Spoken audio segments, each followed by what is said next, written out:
تکفیری group کی, کسی طالبان کی, کسی کی مجال ہی نہیں ہے. ایک گروہ, ایک گروپ ایک ریاست کے سامنے, اور وہ ریاست جو دنیا کی بہترین آرمیز میں جس کا شمار ہوتا ہو, جو پاکستان کے بجٹ 12 سے 22% تک بجٹ جو دفاع کے نام پر جاتا ہو, کسی کی اوقات ہی نہیں ہے کہ جب تک انہیں سپورٹ نہ ملے, لاجسٹیکل سپورٹ نہ ملے, فائنینشیل سپورٹ نہ ملے, اسٹریٹجک سپورٹ نہ ملے, تب تک وہ آ کے کسی علاقے میں کچھ نہیں کر سکتے. تو جو کچھ بھی ہو رہا ہے, ہماری درخواست ہے اور ہمارا پیغام ہے ہمارے ریاست کو, کہ ریاستی اداروں کو, کہ آپ کسی بڑے قومی سانحے کا خدا نخواستہ انتظار کر رہے ہیں. اسی دسمبر میں ہی سن 1971 میں انہی حرکتوں کی وجہ سے, میں اس تفصیل میں, اس تاریخ میں نہیں جاؤں گی, پاکستان کا بازو پاکستان سے ٹوٹ کر الگ ہوا تھا اور بنگلہ دیش بنا تھا. آپ لوگ کس طرف قوم کو بھیج رہے ہو, آپ تو کس طرف قوم کو دھکیل رہے ہو.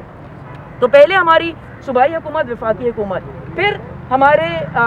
ریاستی ادارے جو کبھی پارا چنار میں افغان طالبان کو سپورٹ کرتے ہیں, وہاں پر موجود تکفیری کالعدم گروہوں کو سپورٹ کرتے ہیں, کبھی اسلام آباد میں یہاں سے کچھ میٹر کے فاصلے پر جہاں پر ہمارے سیکرٹ سروسز کا ادارہ ہے, وہیں پر لال مسجد بھی موجود ہے. کیا وجہ ہے کہ آج تک آپ اس لال مسجد کو ڈیمولش نہیں کر سکے ہو؟ کیا وجہ ہے کہ لال مسجد کا جو مولوی جو داعش کو آ کر ابو بکر بغدادی کے نام پر وہ اور اس کی بیوی ویڈیو پیغام جاری کرتے رہے کہ جی پاکستان خلافت کے لیے تیار ہے, داعش آئے اور یہاں پر حکومت کرے, آپ لوگ آج تک کوئی ایکشن نہیں لے سکے؟ کیا وجہ ہے کہ رمضان منگل جس نے ویڈیو پر اعتراف کیا کہ جی ہم نے ہی علمدار روڈ میں 100 لوگوں کو شہید کیا, آپ لوگ اس کو آج تک گرفتار نہیں کر سکے؟ کیا وجہ ہے کہ محسود جس نے پوری ایک کتاب لکھی ہے, جس نے اعتراف کیا کہ ہم لوگ ہیں جس نے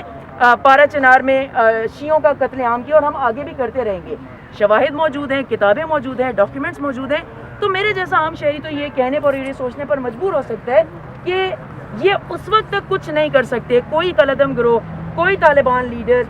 جب تک ان کو باقاعدہ ریاست کی پشت پناہی حاصل نہ ہو. خدا کے لیے اگر آپ کو پاکستان سے تھوڑا سا بھی پیار ہے تو اپنے اسٹریٹجیز کو, اپنی ڈائریکشنز کو, اپنی پریورٹیز کو, اپنی ترجیحات کو درست کریں.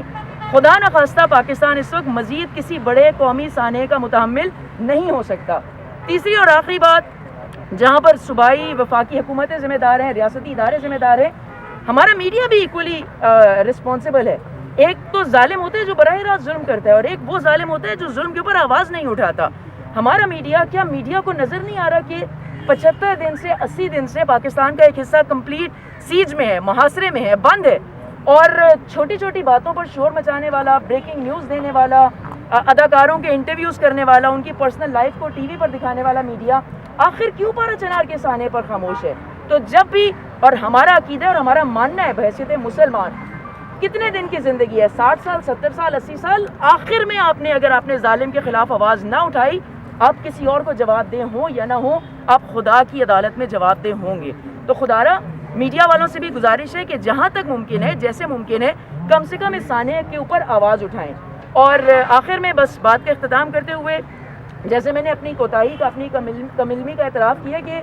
گراؤنڈ پر جو بھی کچھ ہو رہا ہے اس کے بارے میں آپ لوگ مجھ سے زیادہ واقف ہیں. ہاں, میں یہ ضرور کہوں گی, جیسے اب مجھے یہ پتہ چلا کہ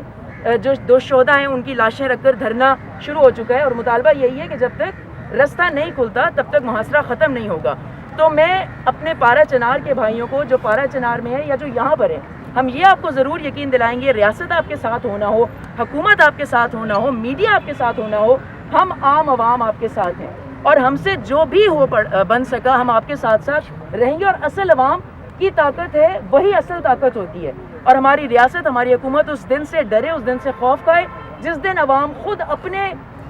کنٹرول اپنے ہی ہاتھوں میں لے لے. دعا گو پروردگار ہمارے پارا چنار کے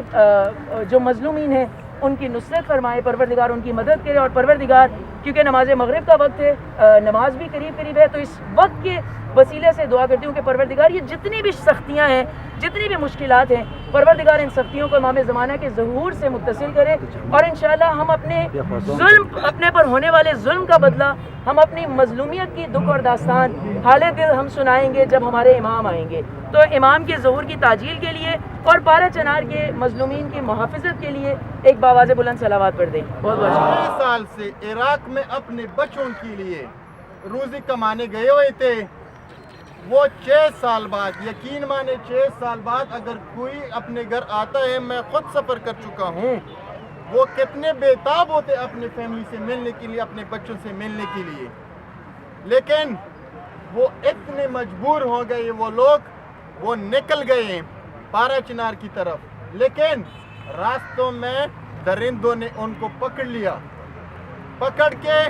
ان کے والد کے آج الفاظ سن لے, یقیناً ان کے دل میں کیا گزر رہی ہوگی ہم یہ نہیں جانتے. ان کے والد کہہ رہے تھے کہ میرے بچوں, میرا جو بیٹا تھا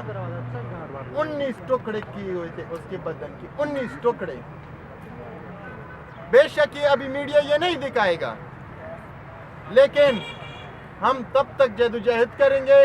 عوام نکلے گی اور بھی نکلے گی, انشاءاللہ پورا پاکستان برد کر دیں گے. ہم سے جتنا ہو سکے گا ہم یہاں سے اس پلیٹ فارم سے ہم یہ ان کو میسج دینا چاہتے ہیں کہ خدا را ہم پارا چنار پہ رحم کرے. اگر